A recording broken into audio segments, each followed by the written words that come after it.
Assalamualaikum warahmatullahi wabarakatuh. Hari ini kita akan belajar mengenai konsep dasar diferensial atau turunan, yang sebetulnya ini akan lebih dipelajari pada mata pelajaran matematika. Namun di sini kita akan bahas konsep diferensial atau turunan untuk digunakan dalam pembelajaran fisika. Jadi pembelajarannya tidak akan terlalu dalam, hanya sampai bagian-bagian yang umumnya digunakan pada pembelajaran fisika di tingkat SMA saja. Yang pertama, apa itu diferensial? Nah, di dalam pembelajaran sains, penting sekali untuk melihat perubahan. Jika segala sesuatu tidak berubah, maka mungkin kita akan bingung. Tidak akan muncul yang namanya sains atau ilmu pengetahuan. Misalkan tidak ada reaksi kimia yang terjadi karena tidak ada pertabrakan atau tumbukan. Tidak ada perubahan bentuk. Maka di situ kita tidak mengamati apa-apa. Justru perubahan ini yang memungkinkan adanya sains atau ilmu pengetahuan. Kita bisa mengkategorikan, mengamati, dan yang paling penting, di dalam perubahan itu ada pola-pola konstan yang kita amati. Jadi, kita bisa mengetahui pola-pola perubahan yang terjadi. Menurut Herakleitos, seorang filsuf Yunani kuno, hal yang paling mendasar dalam kehidupan adalah perubahan. Jadi, menurut Herakleitos, segala sesuatu itu berubah. Tetapi di dalam sains atau ilmu pengetahuan, kita percaya bahwa ada perubahan sekaligus ada pola-pola perubahan, yaitu hukum alam yang Tuhan simpan di dalam alam semesta yang bisa kita pelajari pola-polanya. Termasuk di dalam ilmu fisika, banyak hal yang kita amati berupa sebuah gejala perubahan alam. Sehingga jika terdapat perubahan, maka di sana memungkinkan kita untuk mempelajari sains. Untuk mempelajari perubahan yang dimaksud secara matematis, kita perlu menggunakan tools matematiknya. Bagaimana menggunakan matematik untuk menganalisa perubahan? Itu sebabnya seorang Isaac Newton pernah memberikan sumbangan pemikiran yang kita sebut sebagai kalkulus. Di sini kita akan membahas bagian kalkulus secara sederhana saja agar kita bisa menurunkan beberapa persamaan fisika. Harapannya pada pembelajaran matematika khususnya bisa dibahas lebih dalam dan akan dipelajari di SMA kelas 3 atau kelas 12. Kita akan masuk ke pembahasan selanjutnya. Misalkan teman-teman diberikan grafik yang menggambarkan posisi atau jarak yang dilambangkan dengan huruf S terhadap waktu yang dilambangkan dengan huruf T. Oke, pasti ya di posisi asal ini ada di titik 0. Ternyata sebuah benda bergerak pada detik keempat memiliki jarak 4 meter terhadap posisi awalnya. Jika kita buat garisnya seperti ini. Ingat, benda awalnya ada di posisi asal atau S1 sama dengan 0. Ketika di detik 0. Dan benda bergerak sampai S2 sama dengan 4 meter. Ketika di detik ke-4. Di dalam matematika, kita bisa melihat kemiringan garis atau gradien yang disimbolkan dengan huruf M. Berapa kemiringannya? Kemiringan bisa kita cari dengan membandingkan garis vertikal dengan garis horizontalnya. Atau jika posisi sudutnya ada di posisi asal di bagian ini, maka kemiringannya adalah sisi depan dibagi sisi samping, atau M sama dengan delta Y dibagi delta X. Lihat delta Y-nya, di bagian yang ini ya, perubahan pada sumbu Y. Bukankah pada sumbu Y terjadi perubahan posisi atau delta S-nya? Sedangkan lihat delta X, di bagian horizontalnya ya, perubahan pada sumbu X, bukankah terjadi perubahan waktu atau delta T-nya? Jadi persamaannya seperti ini ya. Delta S dibagi delta T. Ingat bahwa delta S adalah perubahan posisi, atau posisi akhir dikurangi posisi awal. Begitupun delta T adalah perubahan waktu, atau selang waktunya. Nah, jika nilai-nilai ini kita masukkan ke persamaan, maka 4 meter dikurangi 0 dibagi 4 detik dikurangi 0. Sama dengan 1 meter per sekon. Ada yang unik? Ya, bagi saya unik. Bukankah ini merupakan kecepatannya? Lihat satuannya, meter per sekon. Artinya apa, Pak? Artinya, dengan mencari kemiringan dari grafik posisi terhadap waktu, maka kita bisa mendapatkan informasi kecepatannya. Apakah kecepatan itu menunjukkan perubahan? Ya, kecepatan menunjukkan perubahan posisi pada setiap satu satuan waktu. 1 meter per sekon artinya dalam 1 detik, benda berpindah atau berubah posisi sejauh 1 meter. Begitu ya? Oke, selanjutnya saya punya grafik posisi terhadap waktu lagi, seperti tadi. Hanya saja grafiknya seperti ini. Kan tadi lurus ya, mudah mencari kemiringannya. Sekarang grafiknya melengkung. Ingat, grafik di sini bukan hanya sekedar garis melengkung saja. Kumpulan titik-titik yang membentuk garis ini menginformasikan sebuah posisi gerakan benda di setiap detiknya. Maka jika pada grafik yang sebelumnya kita bisa mencari kecepatan, apakah pada grafik yang melengkung ini kita bisa mencarinya juga? Jawabannya bisa. Bagaimana caranya? Caranya kita ambil dua titik sembarang. Satu misalkan di bawah ini ya. Yang pasti di sini posisi benda pada detik ke-1, posisinya S1. Entah berapapun itu T dan S-nya, kita hanya bisa menyimbolkan dulu saja. Dan satu titik lagi di sini di detik kedua atau T2, benda memiliki posisi kedua atau S2. Lalu kita coba tarik garis penghubung kedua titik ini. Jadi seperti ini. Kita tarik sebuah garis pada masing-masing titik sehingga menemukan titik temunya. Jadi seperti ini. Kalau sudah seperti ini, kita mudah mencari gradien atau kemiringannya, yaitu delta Y dibagi delta X. Yang mana Pak delta Y dan delta X itu? Nah yang ini ya, delta Y-nya sejajar dengan sumbu Y. Dan ini delta X-nya sejajar dengan sumbu X. Sama seperti tadi ya, di sumbu Y merupakan sumbu yang menggambarkan posisi bendanya. Maka delta Y itu merupakan delta S-nya. Begitupun delta X adalah sumbu yang menggambarkan selang waktu pergerakan bendanya. Dan hasilnya akan sama seperti tadi. Ingat bahwa hasil akhirnya itu ternyata gradien yang menunjukkan kecepatannya kan? Jadi kecepatan rata-rata benda ketika bergerak di setiap detik pada setiap posisinya kita bisa dapatkan. Pak, bagaimana jika kita hanya ingin mengetahui kecepatan pada saat atau kondisi tertentu saja? Apakah bisa? Ya, jawabannya bisa. Saya hilangkan dulu ya yang sebelumnya. Misalkan kita hanya ingin mengetahui kecepatan sesaat pada detik ketiga. Seperti ini. Dan kita misalkan saja pada detik ketiga posisi benda menunjukkan posisi 2 meter. Atau berapapun bolehlah. Terhadap posisi awalnya. Apakah caranya sama untuk mencari kecepatan pada detik tertentu? Ya, perlu kita pahami jika untuk menentukan gradien diperlukan dua titik. Maka yang bisa kita coba lakukan adalah mempersempit kedua titik yang akan digunakan pada titik yang ingin kita ketahui. Jadi bagaimana Pak? Oke, kita dekatkan kedua titik tadi mendekati titik yang ingin kita ketahui. Seperti ini. Perhatikan ya, kedua posisi titik tadi menjadi saling berdekatan. Sama seperti tadi, kita tarik garis yang menghubungkan titiknya. Lalu kita lakukan hal yang sama seperti tadi. Dengan menarik garis pada masing-masing titik secara tegak lurus sampai menemukan titik temunya. Seperti ini. Nah, ingat kalau tadi delta Y, maka di sini kita juga mendapatkan delta Y-nya.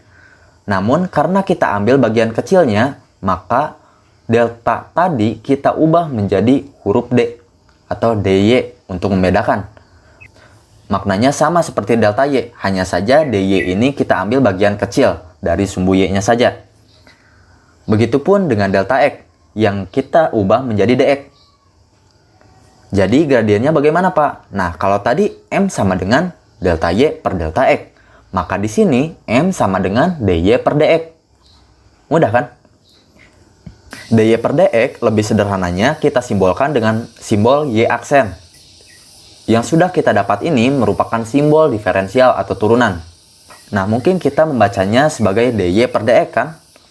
Tapi sebetulnya itu kurang tepat. Simbol ini kita baca sebagai diferensial Y terhadap X. Atau bisa juga ddx dari Y. Begitu ya. Artinya apa Pak? Artinya fungsi atau persamaan Y akan diturunkan terhadap faktor X. Jadi yang akan diturunkan atau didiferensialkan itu fungsi atau persamaannya ya. Terhadap faktor tertentu. Jadi di sini tidak selalu Y dan X. Bisa juga seperti ds per dt. Lalu simbol diferensial Y terhadap X ini berbicara apa Pak? Simbol ini berbicara tentang perubahan Y terhadap perubahan X. Yang kemudian nanti kita temukan kelajuannya. Kelajuan apa Pak? Kelajuan dari sebuah perubahan suatu kondisi. Nah, kondisinya digambarkan dengan Y atau suatu persamaan. Yang diakibatkan oleh perubahan suatu faktor. Di sini yang jadi faktornya adalah X. Oke, pindah ke slide berikutnya. Kita sudah dapatkan tadi ternyata simbol diferensial ini digambarkan oleh ddx dari y. Penulisannya seperti ini ya. Ingat tadi bahwa y ini merupakan sebuah fungsi atau persamaan yang akan diturunkan. Berbagai jenis fungsi. Yang pertama saya bahas fungsi linear dan non-linear yang memiliki bentuk umum ax pangkat n. Jika diturunkan hasilnya an x pangkat n-1. Pangkatnya kita kedepankan dan pangkat x-nya kita kurangkan 1. Contoh, kita ingin menurunkan persamaan y sama dengan 6x. Ingat, x ini sebenarnya berpangkat 1. Maka kita pindahkan satunya ke depan dan pangkat satunya kurangkan dengan 1. Lihat bentuk penurunannya ya. Maka hasil penurunannya adalah 6. Loh Pak, kan yang x-nya kan jadi pangkat 0. Itu kemana? Ingat, setiap angka yang dipangkatkan 0 hasilnya 1. Dan 1 dikali 6 kan hasilnya 6 juga. Gampang kan? Jadi turunan dari y sama dengan 6x hasilnya 6. Yang kedua, kita akan menurunkan y sama dengan negatif 3x pangkat 2. Caranya sama. Ya, caranya kita pindahkan 2-nya ke depan. Dan pangkat 2 ini kita kurangkan 1. Jadi seperti ini ya. Jadi negatif 3 kali 2 kan negatif 6. Dikali x pangkat 2 dikurangi 1. Hasilnya negatif 6x pangkat 1. Mudah kan?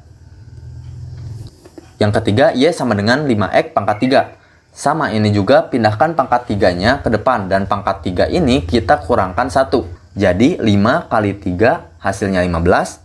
Dan x pangkat 2. Ingat, karena sudah dikurangkan 1 ya. Lanjut, y sama dengan 2x pangkat negatif 4. Negatif 4-nya kedepankan dan pangkat x-nya dikurangkan 1. Jadi 2 dikali negatif 4 hasilnya negatif 8.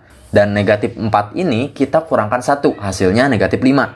Atau hasil akhirnya 8x pangkat negatif 5. Lanjut, y sama dengan 2x pangkat 5. Langsung saja ya, tinggal 5 dikali 2 hasilnya 10 dan pangkatnya tinggal bersisa 4.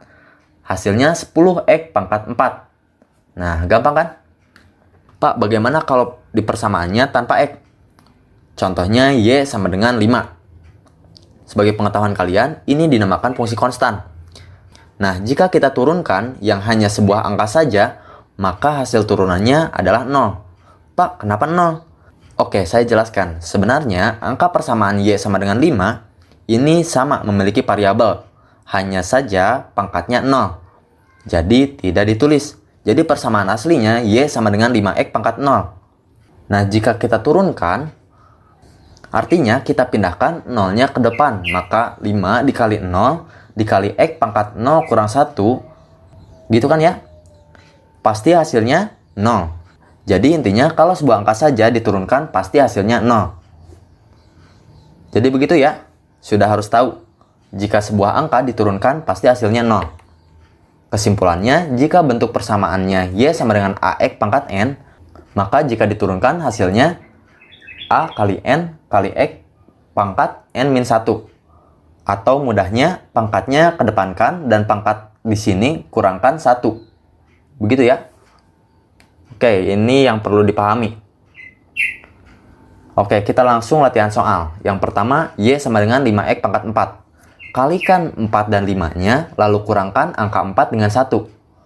Seperti ini. Maka hasilnya 20 kali pangkat 3. Kedua, y sama dengan negatif 4x pangkat 3. Kalikan 3 dan negatif 4. Lalu kurangkan angka 3 dengan 1. Seperti ini. Maka hasilnya negatif 12x pangkat 2. Ketiga, y sama dengan 7x pangkat 3. Kalikan 3 dan 7-nya.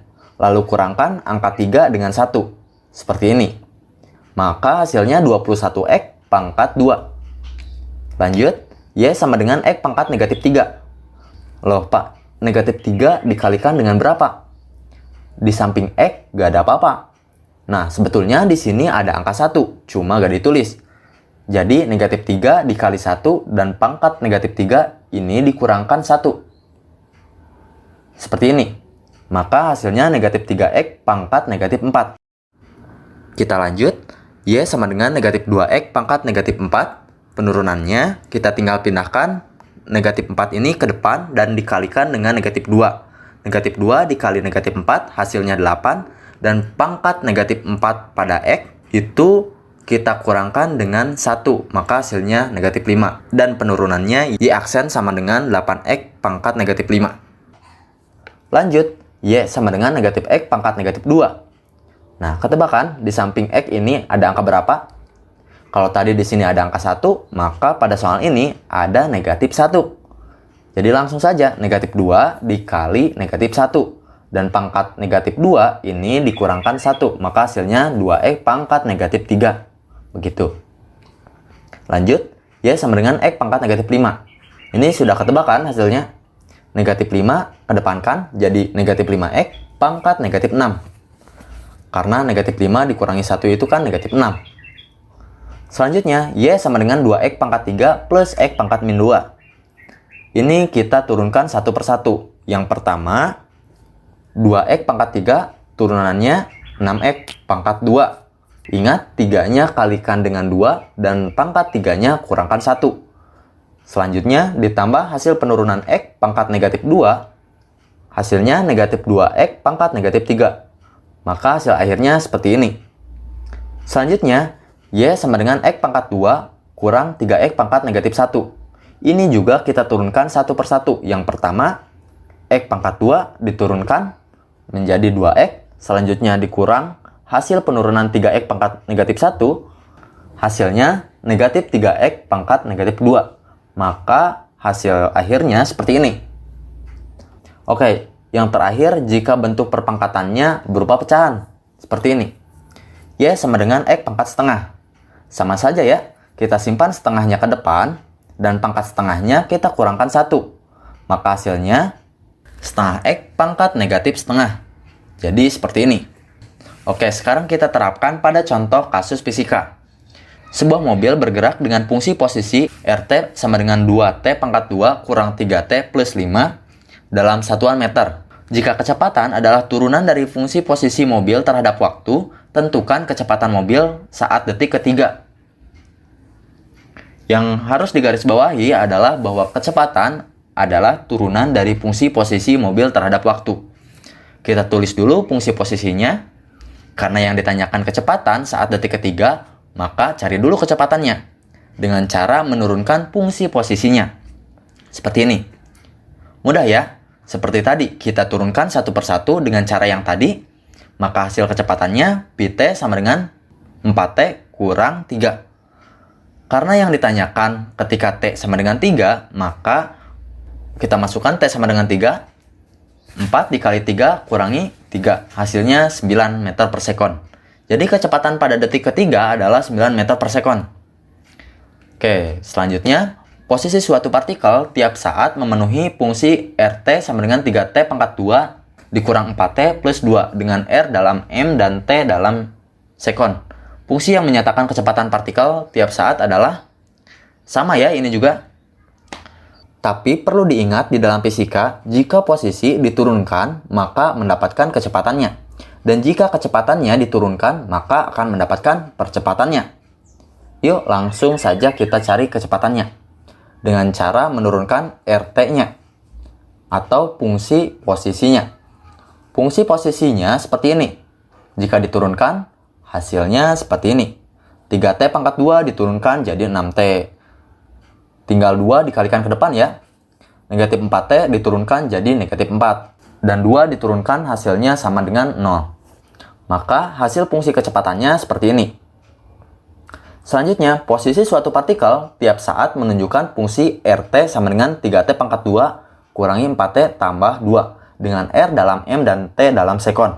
Kecepatan partikel saat T sama dengan 2 sekon adalah, ini pun sama ya, cari dulu kecepatannya, hasil dari penurunan fungsi posisi. Masukkan T-nya 2 sekon, maka hasilnya seperti ini. Artinya pada detik kedua, kecepatan bendanya 8 meter per sekon. Oke, kita kembali lagi ke simbol diferensial. Ingat bahwa Y ini atau persamaan atau fungsi ini akan diturunkan terhadap X. Tadi ada contoh soal jika fungsinya linear atau non-linear seperti apa ya. Lalu ada juga yang konstan. Dan berikutnya bagaimana jika bentuk fungsinya adalah fungsi trigonometri. Contohnya Misalkan Y sama dengan sin X. Jika diturunkan hasilnya cos X.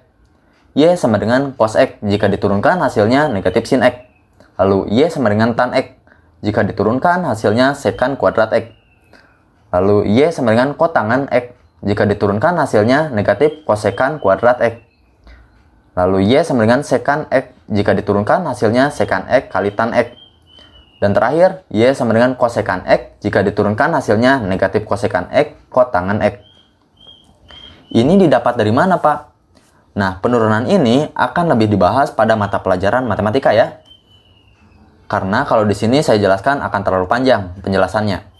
Dan untuk pembelajaran fisika sudah cukup untuk mengetahui bentuk penurunannya langsung.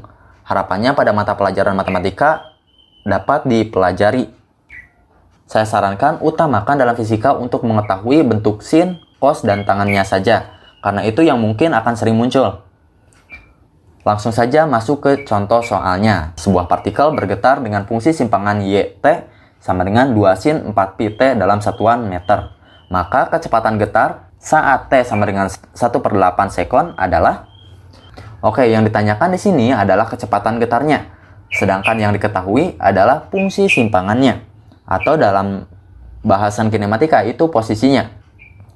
Ingat bahwa kecepatan itu bisa didapat dengan cara menurunkan fungsi simpangan atau posisi terhadap waktu. Langsung saja. Fungsinya YT sama dengan 2 sin 4 pi T. Maka untuk menurunkannya kita coba turunkan dulu. Di bagian dalam sin ada 4 pi T. Bagian ini jika diturunkan hasilnya 4 pi. Kita simpan di sini. Lalu ingat turunan sin itu apa? Turunannya adalah cos. Maka dikali cos 4 pi T. Kita kalikan semuanya, maka hasilnya 8 pi cos 4 pi T. Karena yang ditanya kecepatan ketika di detik 1/8, maka jika dimasukkan hasilnya seperti ini. 4 dikali 1/8 kan hasilnya setengah ya. Jadi seperti ini. Dan pi per 2 adalah 90. 1 pi itu 180, maka kalau setengahnya didapat 90. Cos 90 berapa? Cos 90 itu hasilnya 0. Maka sudah pasti hasil akhirnya didapat 0. Mungkin ada yang masih bingung bagaimana menurunkan 4 pi T-nya. Ingat, gunakan bentuk penurunan ini ya, yang sebelumnya sudah kita bahas. Jika misalkan 4 pi T ini merupakan sebuah fungsi, maka turunannya adalah, ingat, T ini memiliki pangkat 1. Satunya pindahkan ke depan, dan 1 pada pangkat T-nya dikurangkan 1. Maka hasilnya T pangkat 0 kan? Dan T pangkat 0 itu 1. Maka 1 dikali 4 pi ya hasilnya 4 pi juga. Ini penjelasan mengapa di sini saya tulis 4 pi. Jadi turunkan dulu di bagian dalam trigonometrinya jika memang turunannya terhadap T dan di dalam trigonometrinya memiliki variabel T. Maka turunkan dulu, baru bentuk trigonometrinya kita turunkan. Contoh soal kedua. Jika persamaan simpangan getaran harmonis sederhana digambarkan dengan persamaan Y sama dengan A sin omega T, maka persamaan kecepatan dan persamaan percepatannya adalah, ingat bahwa jika simpangan atau posisi diturunkan, maka kita akan mendapatkan kecepatannya. Dan jika kecepatannya diturunkan, maka kita akan mendapatkan percepatannya. Oke, persamaan simpangannya adalah Y sama dengan A sin omega T. Kita turunkan terhadap T. Maka turunkan dulu di bagian dalam bentuk trigonometrinya. Ada omega T. Diturunkan dan hasilnya omega. Lalu hasil penurunannya kita simpan di depan. Kemudian bentuk sinnya kita turunkan. Ingat bahwa turunan dari sin itu cos. Maka hasilnya seperti ini. Maka didapat persamaan kecepatannya. Lalu persamaan percepatannya kita turunkan dari persamaan kecepatan yang tadi sudah kita dapat. Seperti biasa, turunkan dulu di bagian dalam trigonometrinya. Maka sama ya, hasil omega T diturunkan, hasilnya jadi omega. Dan kita simpan di bagian depan. Lalu bentuk cosnya kita turunkan. Ingat turunan cos itu negatif sin. Maka hasilnya jadi seperti ini. Dan hasil akhirnya negatif A omega kuadrat sin omega T. Begitu ya. Bentuk ini akan kita gunakan di materi pembelajaran getaran harmonis sederhana.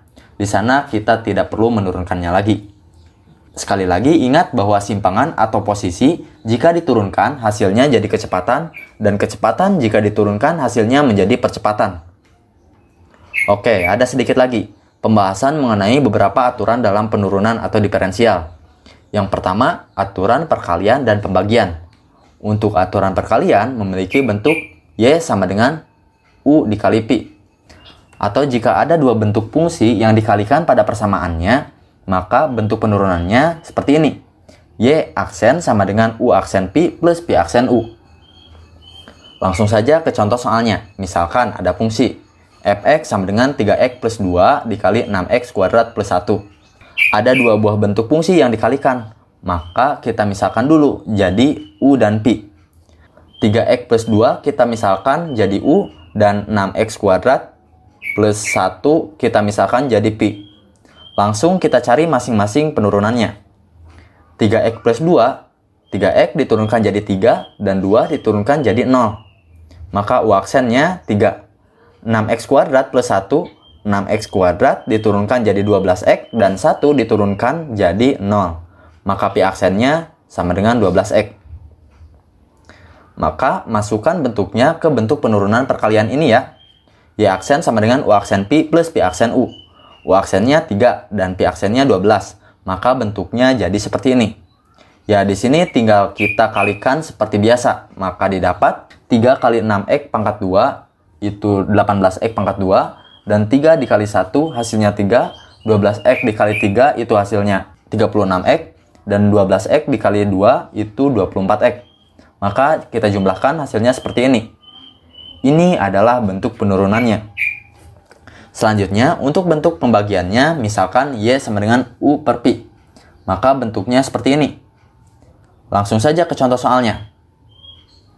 Fx sama dengan 3x plus 2 per 6x pangkat 2 plus 1. Pertama, kita tentukan U dan Pi-nya. U di bagian atas dan Pi di bagian bawah. Lalu kita cari masing-masing penurunannya. U-nya kan 3x plus 2, maka U aksennya 3. Sedangkan Pi-nya 6x pangkat 2 plus 1, maka Pi aksennya 12x. Sama ya seperti tadi. Lalu kita masukkan ke bentuk pembagiannya. Nilai U aksennya 3 dikali Pi yaitu 6x pangkat 2 plus 1 dikurang nilai Pi aksennya itu 12 dikali U-nya itu 3x plus 2 ya. Dibagi Pi kuadrat atau 6x pangkat 2 plus 1 dikuadratkan. Maka jika dikalikan ke bagian dalam di dalam kurung, hasilnya seperti ini. Dan kita tinggal jumlahkan atau kurangkan saja. Maka hasil penurunannya seperti ini. Yang terakhir itu mengenai aturan rantai. Aturan rantai itu berlaku pada bentuk fungsi komposisi. Kalau ada f gx, kita ingin cari turunannya, bisa kita turunkan dengan cara f aksen gx dikali g aksen x. Kalau lihat rumusnya mungkin ribet ya. Kita masuk ke contoh soalnya saja. Misal kita punya fungsi fx sama dengan 3x pangkat 2 plus 5x. Itu di dalam kurung dipangkatkan 7. Nah, soal ini tidak mungkin kita jabarkan dulu. Kan sebenarnya bisa saja dijabarkan dulu hasil dari faktor ini ketika dipangkatkan 7. Dan itu lebih panjang caranya. Dan formula yang kita punya adalah AX pangkat N atau X pangkat N ya, jika A-nya bernilai 1. Sedangkan di sini bukan X pangkat N. Maka cara pengerjaannya kita misalkan saja 3x kuadrat plus 5x ini sebagai sesuatu, misalkan sebagai kotak. Jadi kita anggap ini sebagai kotak pangkat 7. Ya. Jadi kita anggap sebagai kotak pangkat 7. Jadi turunannya 7 dikali kotak pangkat 6 atau 7 dikali 3x kuadrat plus 5x pangkat 6. Lalu kita kalikan dengan turunan yang ada di dalam kotak, yaitu turunan 3x kuadrat plus 5x. Hasilnya 6x plus 5. Jadi begitu ya cara menurunkannya. Nah, inilah konsep dasar dan beberapa sifat-sifat penting yang harus kita pahami setidaknya untuk menggunakan dalam mempelajari fisika. Baik, demikian pembahasan materi dasar mengenai turunan. Mohon maaf atas segala kekurangannya. Terima kasih telah menyimak dan mengikuti pembelajaran hari ini. Tetap semangat belajarnya. Wassalamualaikum warahmatullahi wabarakatuh.